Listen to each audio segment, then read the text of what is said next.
ಊರಿಂದ ದಸರಾ ಟೈಮ್ನಲ್ಲಿ ಬರೋರು, ಹಾಲು ತಗೊಳ್ಳೋರು, ದುಡ್ಡು ಕೊಟ್ಟರು ಕೊಡದೇವ್ರು ಇಲ್ಲ, ಇದನ್ನು ಮಾಡ್ತಾಯಿದ್ರು.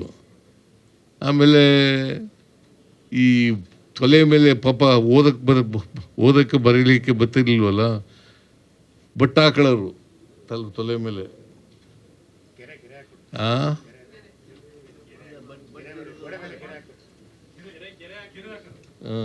ಗೆರೆ ಹಾಕರು, ಹಿಂಗೆ 1 ಲೀಟ್ರ್ ಕೊಟ್ಟರೆ 2 ಲೀಟ್ರ್ ಕೊಟ್ಟರೆ ಹಿಂಗೆ ಹಾಕೊಳ್ಳೋರು, 2 ಲೀಟ್ರ್ ಕೊಟ್ಟರೆ 2 ಹಾಕೊಳ್ಳೋರು.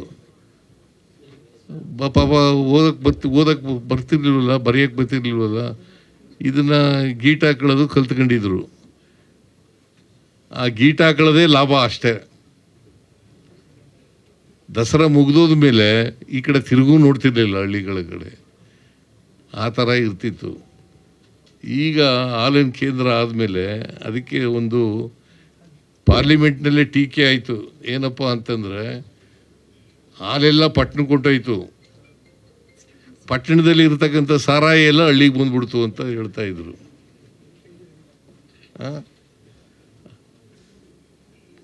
ಹಾಲೆಲ್ಲ ಪಟ್ಟಣಕ್ಕೆ ಹೊಂಟೋಯ್ತು, ಪಟ್ಟಣದಲ್ಲಿರ್ತಕ್ಕಂಥ ವಿಸ್ಕಿ ಬ್ರಾಂಡಿ ಎಲ್ಲ ಇಲ್ಲಿ ಬಂದ್ಬಿಡ್ತು, ಹಳ್ಳಿಗೆ ಬಂದ್ಬಿಡ್ತು ಅಂತ ಪಾರ್ಲಿಮೆಂಟ್ನಲ್ಲಿ ಭಾಷಣ ಮಾಡ್ತಾಯಿದ್ರು. ಕುರಿಯನ್ ಅಂತ,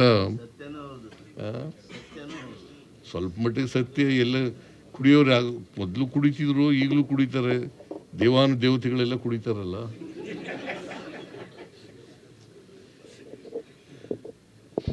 ಈಗ ನೀವು ಕುಡಿದೇ ಇರ್ಬೋದು,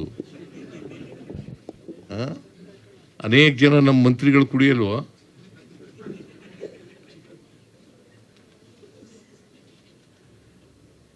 ನೀವು ಎಚ್ ಕೆ ಪಾಟೀಲ್ ಕುಡಿದವರು ಏನಂತಿದ್ರು ಗೊತ್ತಾ? ಜಾಲಪ್ಪನವರು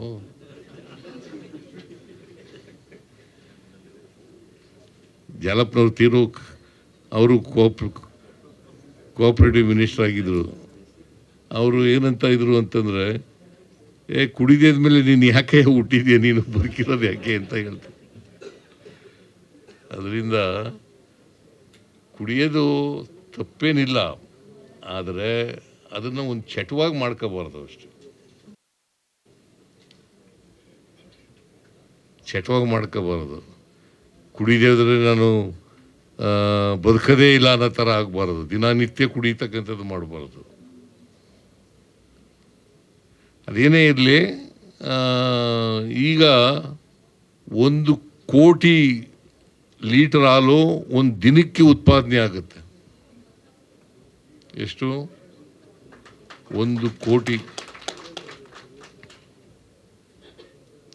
ಎಷ್ಟು ಸೊಸೈಟಿಗಳಿದ್ದಾವೆ? 16,000. ಇಲ್ಲಿ ಹಳೆ ಮೈಸೂರಿನಲ್ಲಿ ಜಾಸ್ತಿ ಹಾಲು ಉತ್ಪಾದನೆ ಆಗುತ್ತೆ. ಉತ್ತರ ಕರ್ನಾಟಕದಲ್ಲಿ, ಕಲ್ಯಾಣ ಕರ್ನಾಟಕದಲ್ಲಿ ಹಾಲಿನ ಉತ್ಪಾದನೆ ಕಡಿಮೆ ಇದೆ. ಅದಕ್ಕೆ ಹಾಲಿನ ಉತ್ಪಾದನೆ ಜಾಸ್ತಿ ಮಾಡಬೇಕು. ಯಾಕಂದರೆ ಇದು ಒಂದು ಅತ್ಯಂತ ಲಾಭದಾಯಕವಾದಂಥ ಉಪಕಸುಬು. ಇದು ಕೋಆಪರೇಟಿವ್ ಫೀಲ್ಡ್ನಲ್ಲೇ ಆಗಿರ್ತಕ್ಕಂಥದ್ದು. ಹಾಲಿನ ಉತ್ಪಾದನೆ, ಹಾಲಿನ ವಿತರಣೆ ಮತ್ತು ಹಾಲಿನಿಂದ ಉತ್ಪಾದನೆ ಆಗ್ತಕ್ಕಂಥ ಪದಾರ್ಥಗಳು ಅವೆಲ್ಲವೂ ಕೂಡ ಈಗ KMF ಅಂತ ಇದೆ, ಮಿಲ್ಕ್ ಫೆಡರೇಷನ್ ಅಂತ, ಅದು ಅಪೆಕ್ಸ್ ಬಾಡಿ. ಆಮೇಲೆ ಮಿಲ್ಕ್ ಯೂನಿಯನ್ಗಳಂತ ಇದ್ದಾವೆ, ಅವು ಡಿಸ್ಟಿಕ್ನಲ್ಲಿರ್ತಕ್ಕಂಥ ಮಿಲ್ಕ್ ಯೂನಿಯನ್ಗಳು ಅವು ಇದ್ದಾವೆ. ಆಮೇಲೆ ಸೊಸೈಟಿಗಳು, ಕೋಆಪರೇಟಿವ್ ಸೊಸೈಟಿಗಳು, ಮಿಲ್ಕ್ ಸೊಸೈಟಿ ಅಂತ ಕರೀತಾರೆ. ಈಗ ಎಲ್ಲಕ್ಕೂ KMF ಆಗ್ಬಿಟ್ಟದೆ. ನೀನು ಮೈಸೂರು ಮಿಲ್ಕ್ ಯೂನಿಯನ್ ಅಂತ ಯಾರೂ ಕರೆಯಲ್ಲ, KMF, ಮೈಸೂರು KMF ಅಂತ ಅನ್ನೋದು. ಆ್ಯಕ್ಚುಲಿ KMF ಅಂತಂದರೆ ಇಟ್ಸ್ ಎನ್ ಅಪೆಕ್ಸ್ ಬಾಡಿ. ನಾನು ಸ್ವಲ್ಪ ದಿನ ಅನಿಮಲ್ ಹಸ್ಬೆಂಡ್ರಿ ಮಿನಿಸ್ಟರ್ ಆಗಿದ್ದೆ. ಸ್ವಲ್ಪ ದಿನ, ಸುಮಾರು 1-2 ವರ್ಷ ಆಗಿದ್ದೆ.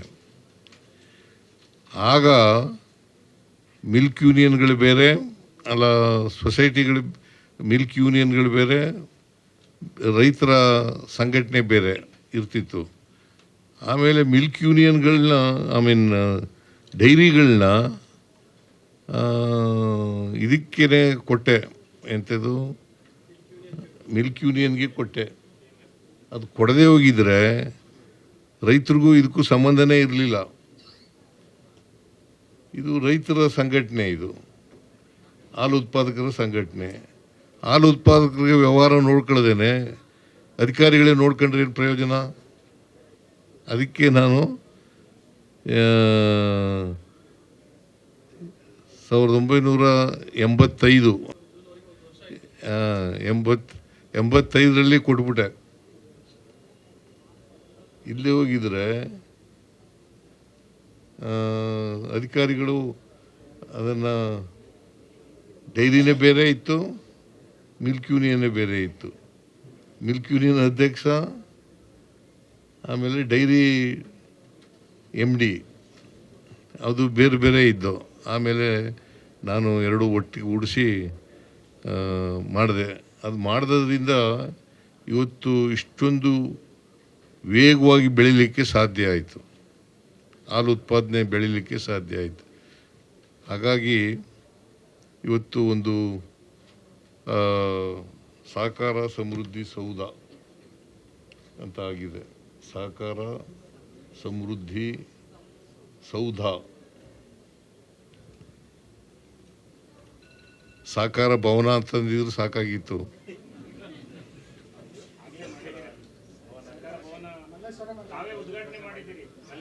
ಅದೇಪ್ಪ ನಾನು ಮಾಡಿದೆ, ನೀವು ಹಾಗೆ ಮಿನಿಸ್ಟ್ರಿ ಇದ್ರಲ್ಲ ಅವ್ರು ಹೇಳಿದ್ರು ಅಂತ ಮಾಡಿದೆ. ನಾನೇ ಇದ್ದಿದ್ರೆ ಇವತ್ತು ಪರಿಸ್ಥಿತಿ, ಅವತ್ತು ನಾನೇ ಇದ್ದಿದ್ದರೆ ಸಹಕಾರ ಭವನ ಅಂತಲೇ ಮಾಡ್ತಿದ್ದೆ ನಾನು.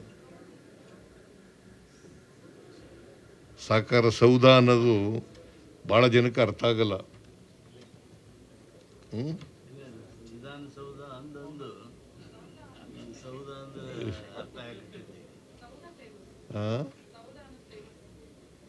ಹಳ್ಳಿಯವ್ರಿಗೆ ಗೊತ್ತಿಲ್ಲಮ್ಮ ಸೌಧ ಅಂದರೆ. ನೀನು ಪಟ್ಟಣದವಳಲ್ವಾ, ನಿನಗೆ ಹಳ್ಳಿಯವ್ರಿಗೆ ಗೊತ್ತಿಲ್ಲ, ಸೌಧ ಅಂದ್ರೆ ಗೊತ್ತಿರಲ್ಲ. ಸೌಧ ಭವನ ಅಂದ್ರೆ ಗೊತ್ತಾಗತ್ತೆ. ಅದರಿಂದ ಯಾವುದು ಬಳಕೆಯಲ್ಲಿದೆ ಆ ಬಳಕೆಯಲ್ಲಿರೋ ಪದನೇ ಉಪಯೋಗಿಸ್ಬೇಕು. ಅದು ಇಂಗ್ಲೀಷ್ ಪದ ಆಗಲಿ, ಕನ್ನಡ ಪದ ಆಗಲಿ, ಸಂಸ್ಕೃತ ಪದ ಆಗಲಿ, ಬಳಕೆಯಲ್ಲಿರ್ತಕ್ಕಂಥ ಪದನ ಉಪಯೋಗಿಸ್ತಕ್ಕಂಥದ್ದು, ಅದನ್ನು ಕನ್ನಡೀಕರಣ ಮಾಡತಕ್ಕಂಥದ್ದು. ಹಾಗಾಗಿ ಏನಾಗುತ್ತೆ ಅಂತಂದರೆ ಕನ್ನಡದ ಶಬ್ದ ಸಂಪತ್ತು ಜಾಸ್ತಿ ಆಗುತ್ತೆ ಅಲ್ವಾ? ಅರ್ಥ ಆಗೋ ಭಾಷೆ, ಮತ್ತು ಜನರ ಬಳಕೆಯಲ್ಲಿರ್ತಕ್ಕಂಥ ಭಾಷೆ, ಮತ್ತು ಕನ್ನಡದ ಭಾಷೆ, ಇವೆಲ್ಲ ಸೇರ್ಕೊಂಡು ಅನುಕೂಲ ಆಗೋದು. ಅದೇನೇ ಆಗಲಿ, ಈ ಸೌಧವನ್ನು ಅತ್ಯಂತ ಸಂತೋಷದಿಂದ ಉದ್ಘಾಟನೆ ಮಾಡಿದ್ದೀನಿ. ಮತ್ತು ಇದರಿಂದ ಯಾರ ಕೆಲಸ ಆಗಬೇಕು ಆ ಕೆಲಸ ಅವರಿಗೆ ತಪ್ಪದೇ ನೀವು ಮಾಡ್ತಕ್ಕಂಥ ಕೆಲಸವನ್ನು ಮಾಡಬೇಕು. ಸೌಧ ಚೆನ್ನಾಗಿದೆ ಅಂದ್ರೆ ಸಾಲದು, ಅಲ್ಲಿ ಸೇವೆ ಚೆನ್ನಾಗಿರಬೇಕು. ಇಷ್ಟನ್ನು ಹೇಳಿ ನನ್ನ ಮಾತುಗಳನ್ನು ಮುಗಿಸ್ತೇನೆ. ನಿಮ್ಮೆಲ್ಲರಿಗೂ ಶುಭಾಶಯಗಳು.